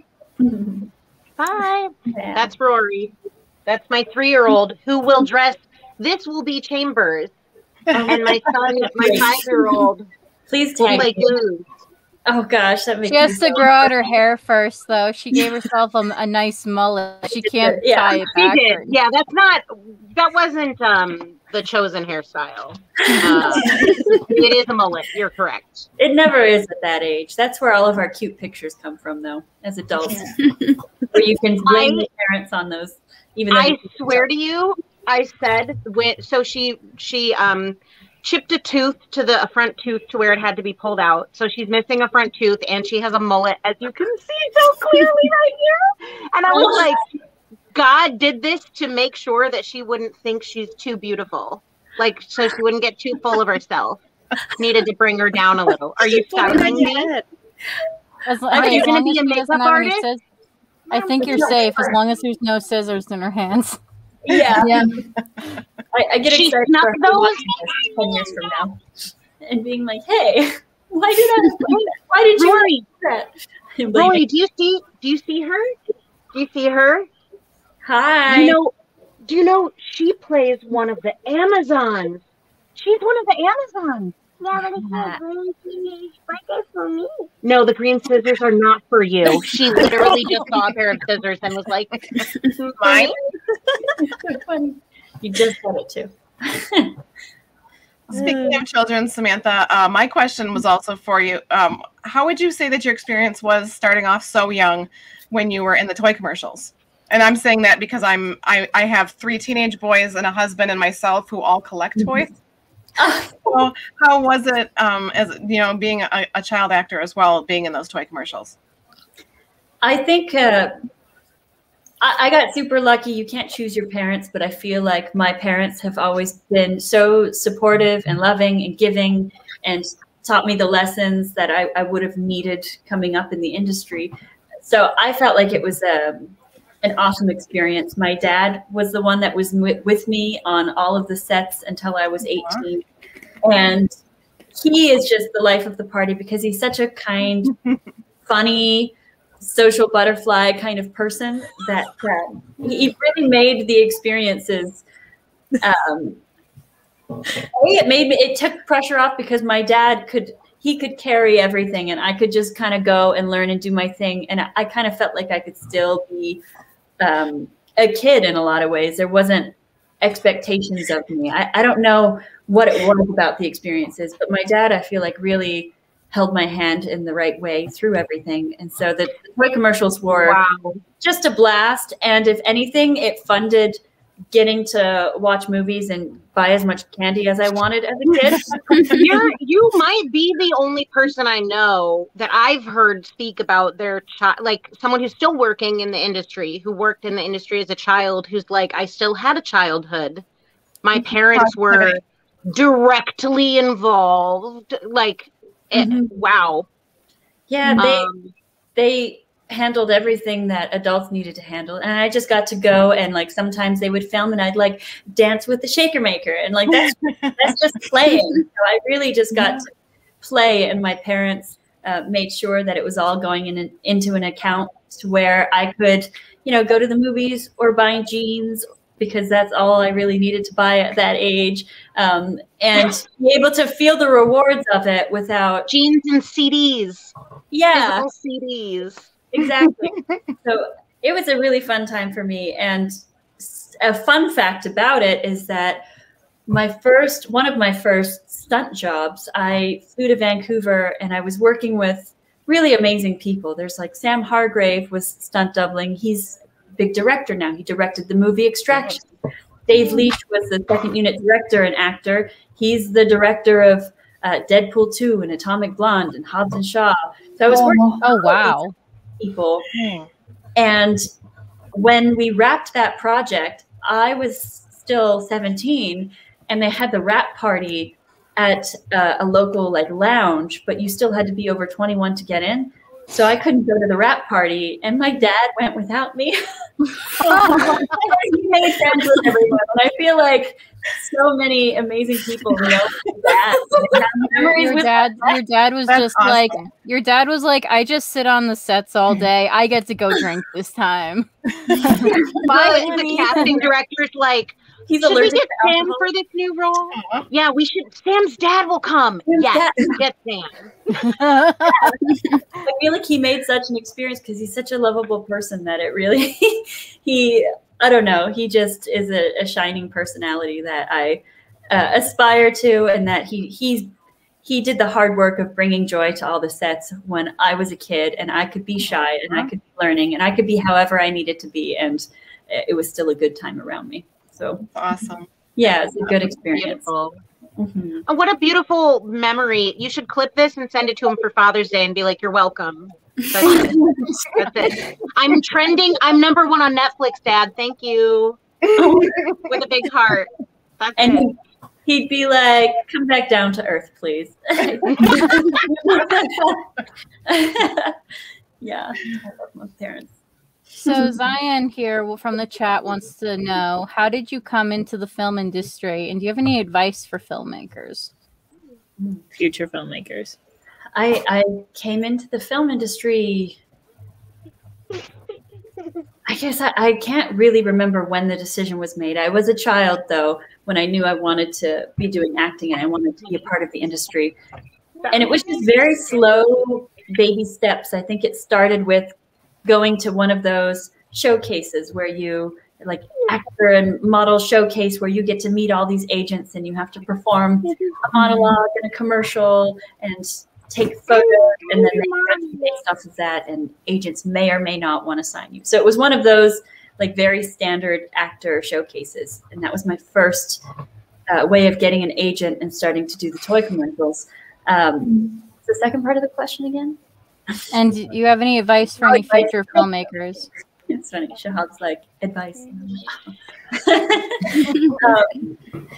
My advice would be to enjoy what you're doing and enjoy every moment of it. I feel like you can set goals, but once you reach those goals, you already have new goals, chances are. So like really appreciate every step along the way and learn to fall in love with the work. It's such a big part of our lives that if we're going to dedicate all that time to it, we might as well be enjoying it and having a good time. So allowing space for true celebration and true enjoyment of every moment, and not getting frustrated about where you want to be or where you feel like you should be, but like embracing that you're #1 on Netflix. Oh, yeah. Okay, I see. You said now. No, that's great advice, though. To enjoy the journey. Love what you do. Yes, I was just thinking. To everyone. Yes, think about someone who has like a 30-year career in music. Like, think about that person being in year 3 and being like having a crisis of confidence, or like a crisis of how do I sustain this for the next 20. Well, no, you don't do the first 3 years 10 times. You do every year the first time, like every single new record, every single new song, every single time you meet a new producer is an opportunity to reinvent and make something new. That's really a gift. I agree. But like you say, it's easy, of course, at this time for people to look at me and be like, oh, I mean, of course, look at the moment that you're in right now. It's easy to have that mindset. But what I think a lot of people also don't realize is that I am 30 now, and I started martial arts when I was 4 and started working in commercials when I was 10. So it has been like over 20 years of trying. And it wasn't. That's encouraging for people like us. I mean, like, we're all in our 20s and such, and it's like we're still. So if I start doing martial arts now, I can be Sam when I'm 80. It's encouraging here in the stream tonight. Now I feel old. No, it's just encouraging to hear, like, you know, that like it's you even though you've been at this for so long, you didn't hit your stride, like hit the point where like you were doing all these really big things just yet. And then it's like, well, maybe because it's not happening for me, maybe it's okay. Maybe that's all right. Maybe it's just part of the journey. It's figuring it out. Well, enjoying that journey. Because even or just saying what's happening right now is what's happening for me, and that's a really cool thing. Like you talked about that Arthur Miller play that you did, and at the time, maybe you were like, man, I really wish I could be a lead in a movie. But also, you can want to be the lead in the movie and at the same time be super excited to be playing that role in that Arthur Miller play. Exactly. Like, you can have both. That is exactly right. Because I think, you know, something people keep asking me is like, what it feels like to be like in this moment right now. Army is #1 in the world. And it feels so exciting. Like, yes, my mind is absolutely blown.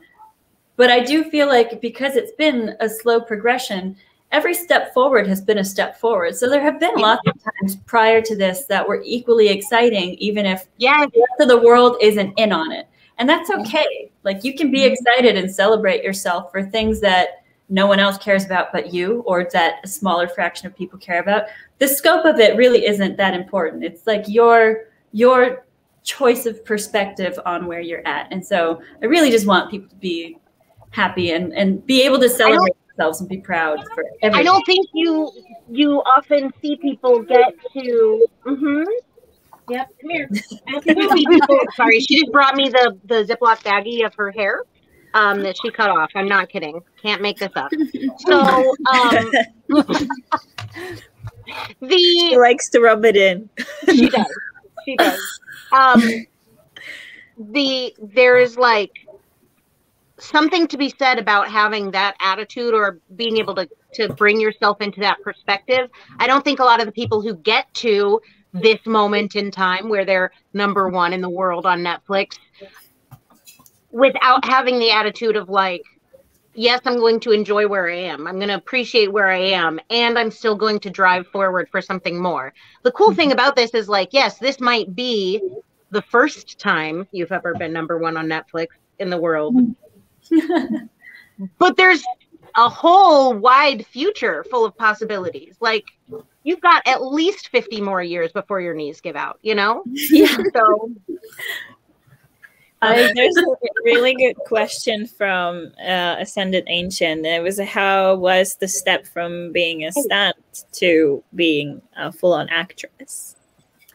I think the most important part of it was that, like how I hope to impact young people's lives, there was someone who had done it prior to me. Zoe Bell had worked with Quentin Tarantino and was a stunt double for Kill Bill. And then she was the lead in his movies.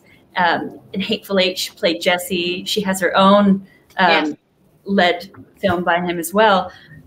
But that inspiration, or that knowing that it exists and it's possible, gave me so much, not just inspiration, but I think bravery in even attempting something like that. Because in the stunt world, I'd gotten to work for a few years. I had felt like I was in a good place with teams that I had worked with and performers. It's really hard to walk away from something that feels somewhat stable and that you feel comfortable in. You know, maybe you've built a life with already, and to kind of step away from that and take the risk that every other actor takes. And at the time, I didn't know or expect that any of my stunt background would really go towards my resume and acting, because they are very different things. They're different worlds, and you are hired through different departments.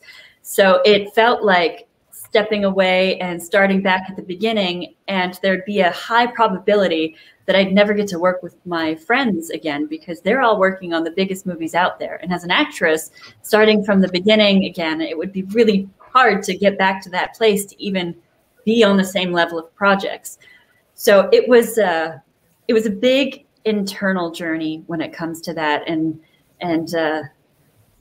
I guess just taking the swing and that leap of faith in something you don't know, but I had to wrap my mind around enjoying the journey and knowing that I was doing what I loved. So any small step, even if it wasn't the biggest movie in the world, any small thing I could be proud of, because it's what I love to do. And that alone, I should be proud of myself for doing it and for redirecting my life that way. So yeah, it was a whole inner emotional journey that I went through. I feel like I grew a lot as a person, and it made me more capable of being happy on a daily basis, because I was in line with what I really wanted in life. Yeah, and you keep learning every day. And that's also amazing. Thank you. Yeah, it is special to me. And turns out that the friends that I had, I still get to see them. They're still friends. It's not like I lost everybody in my life. So a lot of those fears were unfounded. And they're just... So now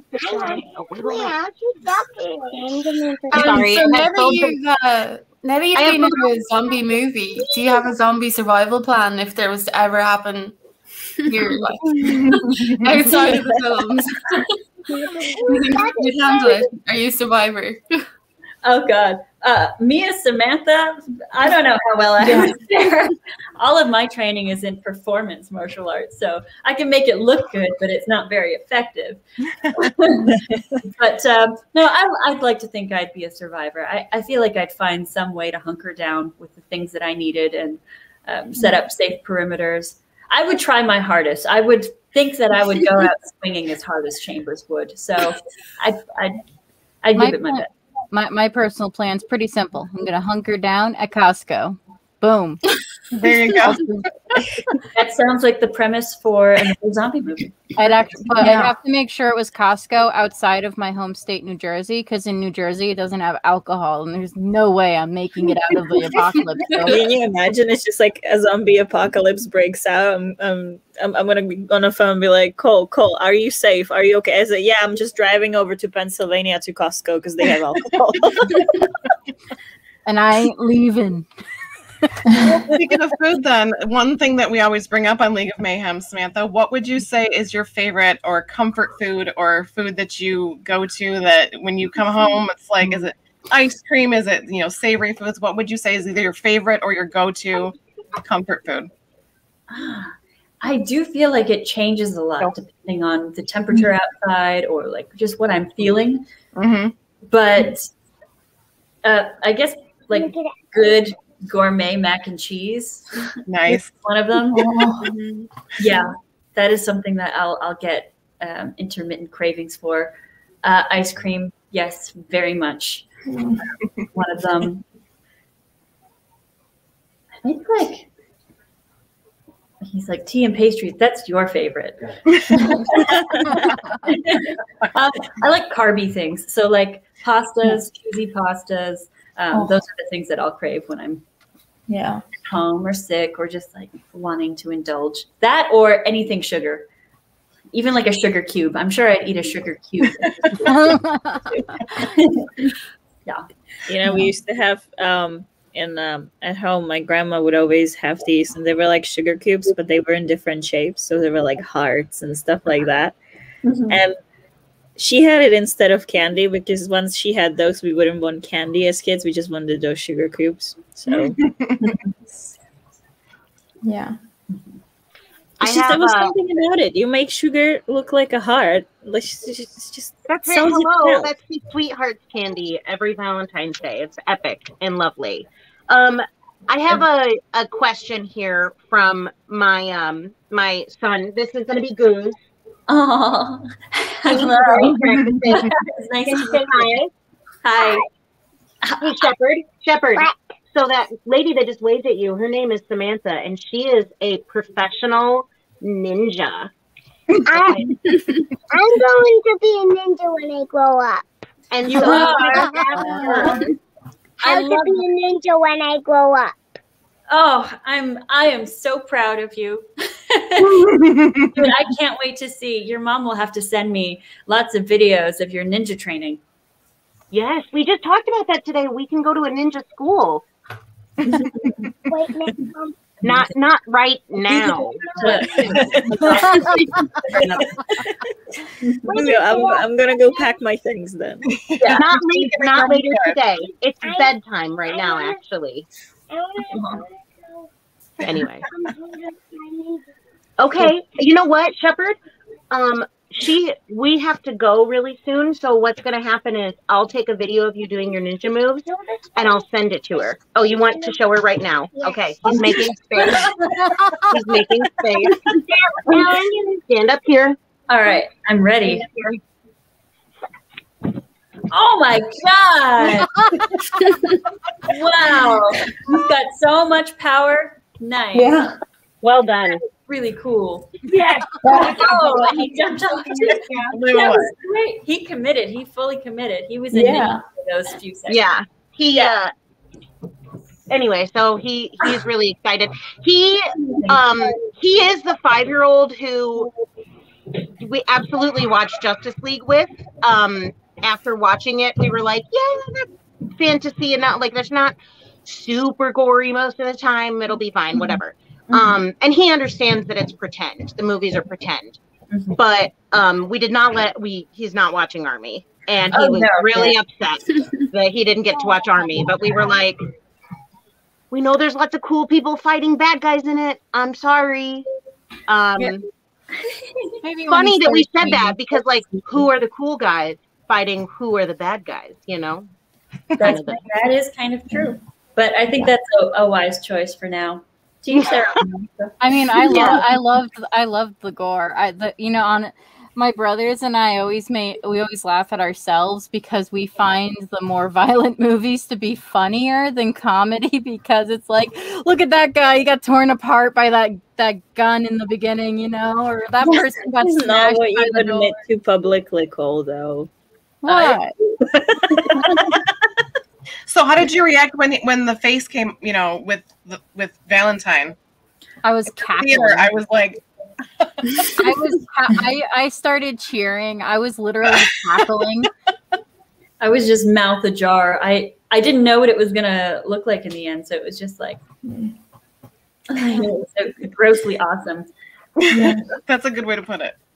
Yeah, and my whole cinema literally like cheered, and I was like, "Yes!" Oh, how now? Yeah, you're getting it. Yeah. I probably have to go soon, so I probably. It's okay because we're almost we're nearing 2 hours, so we can wrap it all up. Rich the Trone, played Zeus, and that is another example of a stunt person who not a woman, unfortunately. Sorry, Rich. Only the best of us can be. But to see Rich go from being the guy doing all the previs work to, hey, that's Rich in makeup. Yeah, is really cool.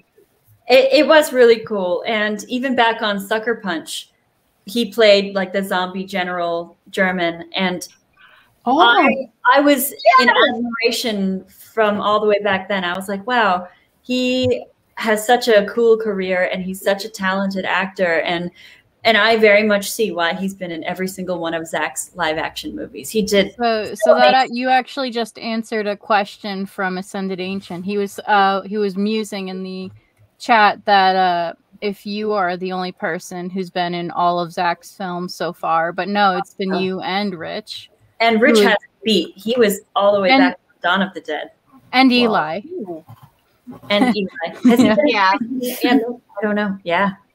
That's amazing. So you're in competition for Rich. So basically, I'm not in competition. He's such a sweet person. I could never be in competition with him. He's in his own league, totally. Mm-hmm. So do you have anything coming up that people should be looking out for? I mean, it's always so hard to say when you can't talk about things. Oh, so what we can I hope everyone enjoyed Unwelcome, my short film. Yes, definitely. The link once again is in the description. You can find Unwelcome on VERO, and there's this cool feature on VERO which is called Screening Room, and that's what you did, Sam. You have the movie there. People can still watch it, but you also did Q&A earlier when it came out. And if there are people in the audience who have short movies, they can also use email, which is down in the description, getfeatured@VERO, and submit their movies for Screening Room and Q&A and stuff like that. So if any of you guys would be interested, first of all, go watch Unwelcome. It's amazing, and it's a very important topic to talk about. Yeah. And then submit your movies, because we want to see more of them. Perfect. And you are on VERO. You're on VERO, Instagram, and Twitter. On all them, Twitter and Facebook as well. All right. So thank you so much for joining us, and we hope we get a chance to talk to you again sometime. And thanks again, by the way, for joining us for the panel at Justice Con. That was the highlight of our weekend. Us and Meg, we loved talking with you guys. You guys were amazing. The panel was praised a lot also. A lot of people were like, that was their favorite panel. That makes me so happy. I see why. I love all of those women so much. So I'm glad the rest of the world does too. And thank you so much for being a role model, Samantha. Yeah. Seriously. Thank you. Thank you. My pleasure. Well, you guys have a wonderful evening. You as well, Samantha. Thank you so much. Okay. Bye. Bye. Take care. And since we are getting ready to go, let's also show the people where we can find everyone. Fatma, who exited stage left earlier, this is where you can find her. This is where you can find Fatma. This is where you can find Lorena. So I think I have to update that. It's 2 L's in Lore Buffy now. Yeah, Twitter is 2 L's. Yes, I will fix that for next time. And though she's not here, we'll of course show the Wonder Meg. Yes. Gorgeous. Stunning. And this is where you can also find Rachel. Absolutely. But I'm not unbelievably funny. Yeah. And last but not least, our recent college grad, Chelsea. Yeah! Oh wait, did I forget Tiff? Tiff, come on. Can't forget Tiff. I always forget one person. We know this. That's fine. Of course, I'm the oldest in the stream right now anyway, so I understand. Well, you don't look it, so it's fine. Yeah, you don't look it. You guys are all like, I'm in my 20s, and I'm like, 41. No, you definitely don't look 41. Yeah, you definitely don't. And Chelsea also doesn't look 22, so that's not fair. I'm 21. You're putting it's okay. Rachel thought I was 18, so. Nice. Oh my gosh. Okay, I'm upset. Chelsea, I'm obsessed with your hair. I was like, oh my god. This is taking a whole different turn now. Oh yeah, that's right. We're still live. Hi everyone. Over. So now you get a glimpse of what happens behind the scenes. But anyway, before we completely close this off, one more thing. There is gonna be hopefully a stream next week for League of Mayhem with a very special guest. Again, we're gonna be talking Army with hopefully Zach himself. So make sure to keep an eye on all our social media. If that happens, we will announce it officially, give you links, everything. But fingers crossed, it'll be next week. So yeah, he's a busy man. He's got to schedule his stuff. The most interviewed human on the planet right now, I think. Yes. Maybe. Yeah. But, until next time, though, this is League of Mayhem signing out. Gosh.